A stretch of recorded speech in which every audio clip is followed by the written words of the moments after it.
Bonjour à toutes, bonjour à tous. Aujourd'hui nous nous trouvons pas très loin de la commune de Sélestat, dans le Bas-Rhin en Alsace. Et l'objet de cette vidéo c'est de vous faire découvrir les ruines du château de Lortemberg. Alors pour s'y rendre, on va suivre tout simplement le GR5 et puis quand on sera sur place, je vous décrirai un petit peu plus ce château.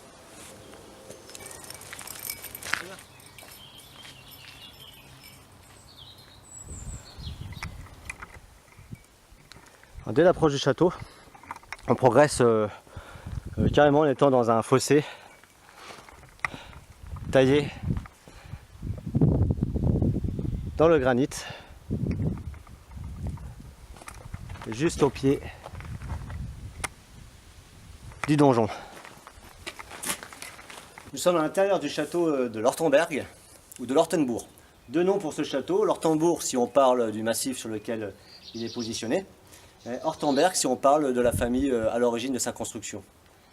Alors si dans les documentations on va dire modernes, on trouve l'existence de ce château à partir du XIIIe siècle, vers 1262, quant à son apparition et sa construction par Rodolphe des Habsbourg, son nom il le doit à la famille Ortenberg 200 ans plus tôt. Ce qui nous intéresse aujourd'hui, c'est le château fort tel qu'on le trouve actuellement, sous cette forme du XIIIe siècle. On n'est pas dans la cour, on est dans le château. La cour est de l'autre côté, là en bas. Et tout de suite, on voit la première chose qui frappe dans ce château de Lortemberg ou de Lortembourg, c'est son grand donjon de 32 mètres de hauteur. Ce qui est caractéristique dans ce château, outre le fait qu'il est construit en pierre de granit et non pas en grès, c'est son système défensif. Et pour peu qu'on s'y connaisse un petit peu en architecture médiévale, militaire médiévale, on remarquera tout de suite qu'il se distingue par rapport à ce qu'on peut trouver classiquement quant à sa conception.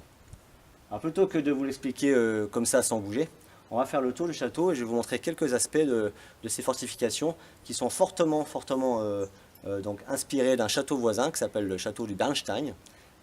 Et si je développe ici donc ces points de vue, ces aspects stratégiques dans cette vidéo sur Lortenbourg et pas sur le Bernstein, c'est pour gagner du temps quand je vous présenterai le Bernstein et un autre de ces aspects particuliers.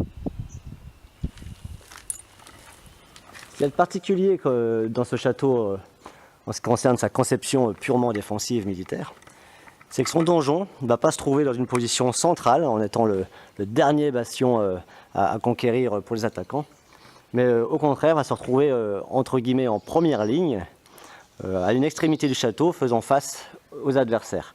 Alors le terme première ligne est à prendre avec des pincettes, parce qu'on va quand même se rendre compte qu'en matière de première ligne, on a déjà vu beaucoup plus fragile. Pour commencer, je vous ai expliqué, on arrive par un fossé. Ensuite, devant ce donjon, on peut voir un mur, là, ce qu'on appelle un mur bouclier ou une chemise. Alors ce mur, il n'est pas collé complètement contre le donjon, ce qui va permettre à des défenseurs de se mettre derrière, grâce à des passerelles en bois qui n'existent plus aujourd'hui, et se positionner dans des meurtrières qu'on appelle plutôt des archères, tout simplement par rapport à l'arme de jet utilisée à l'époque de sa construction. On reparlera des archères donc un peu plus tard. Toujours sur le donjon, là on est à l'arrière du donjon, donc on peut voir que son mur est complètement plat. On peut voir son entrée, qui n'est quand même pas au rez-de-chaussée. C'est un donjon très exigu qui ne sert pas de logis. Le logis, ou qu'on appelle aussi le palace quand on prononce le S à la fin, est l'habitat donc du seigneur de ce château. Lui va se trouver bien au chaud, à l'abri, au pied du donjon. Et le donjon, lui, n'a vraiment qu'une vocation défensive et non pas du tout, on va dire, domestique, habitable, comme on peut trouver dans certains donjons sur d'autres châteaux. Alors, une dernière chose sur ce donjon, on verra je vous montrerai peut-être sur les photos à la fin de la vidéo. Sa face qui s'oppose donc aux attaquants est de forme pentagonale, comme celui du Bernstein, et ce n'est pas un hasard. Cette forme permet moins d'accroche aux boulets tirés par les machines de siège. On continue à se promener dans le château. Alors on peut voir des fenêtres un peu plus fines, travaillées, qui n'ont pas des vocations défensives. Ce sont les fenêtres sans doute de la partie supérieure du logis. On va revoir donc sous ces fenêtres une bordure sur laquelle reposait sans doute le plancher. Et en se promenant dans le château, on descend un peu, donc au niveau inférieur du logis. On va aller dans ce qui devait être sans doute les cuisines. On voit les vestiges, c'est pas peu dire, d'une grande cheminée. Et puis cet endroit très humide, encore un peu argileux en bas, ça devait être un bassin, un évier sans doute, les restes d'un évier.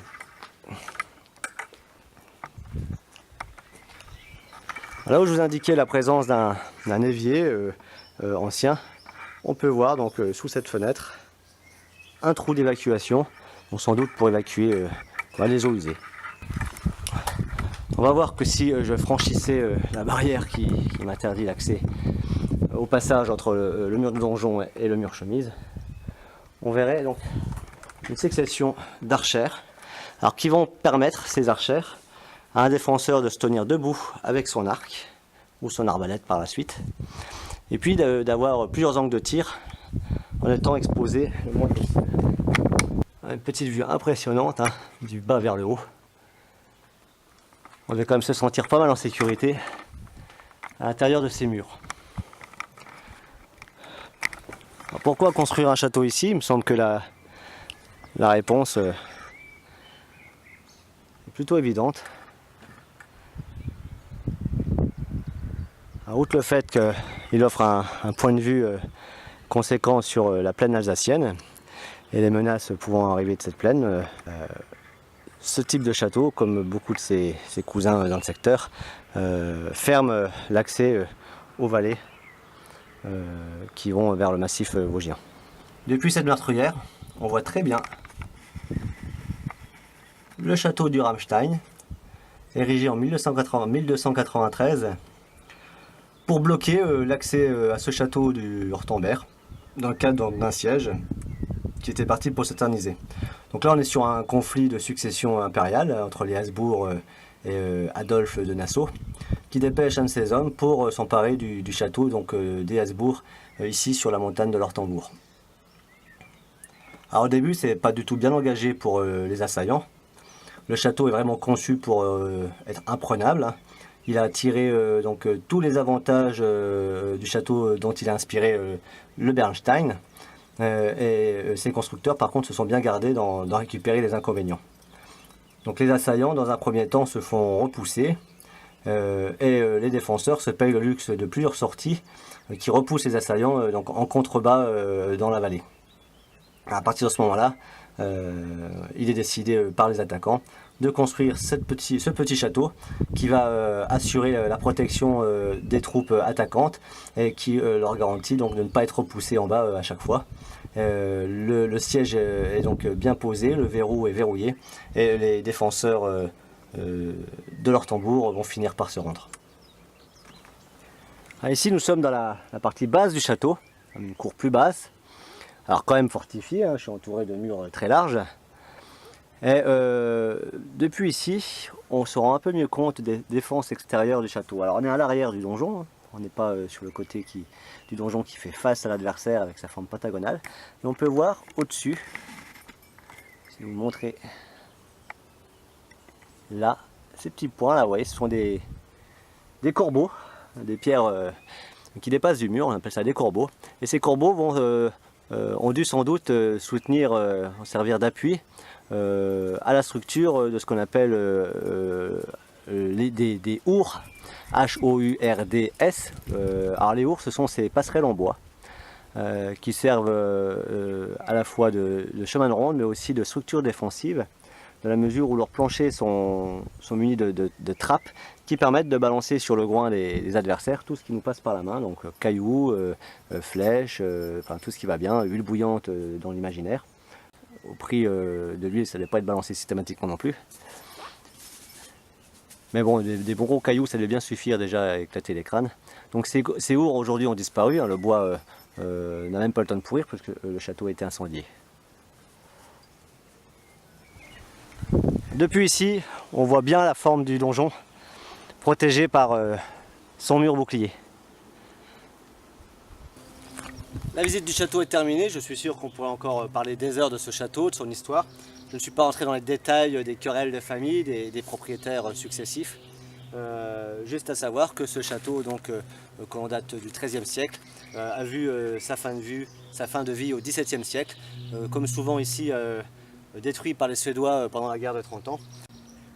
Et puis pendant la Révolution, donc encore un peu plus tard, donc en 1789, les pécores d'en bas, là, gonflés par l'esprit révolutionnaire, sont venus refoutre une pâtée à ce qui restait des murs. Donc on ne va pas leur en vouloir. Ce château, pour eux, symbolisait sans doute, en tout cas on leur avait dit, l'oppression du régime en place. Donc ce château est tombé petit à petit en ruine et puis a été classé monument historique au début du XXe siècle. Alors j'espère que ça vous a un petit peu appris quelque chose, en tout cas vous donne envie de venir le voir vous-même. Alors pour vous rendre ici, je n'ai pas précisé, c'est la carte IGN 3717 ET. Voilà, je vous remercie d'avoir regardé et je vous dis à une prochaine vidéo.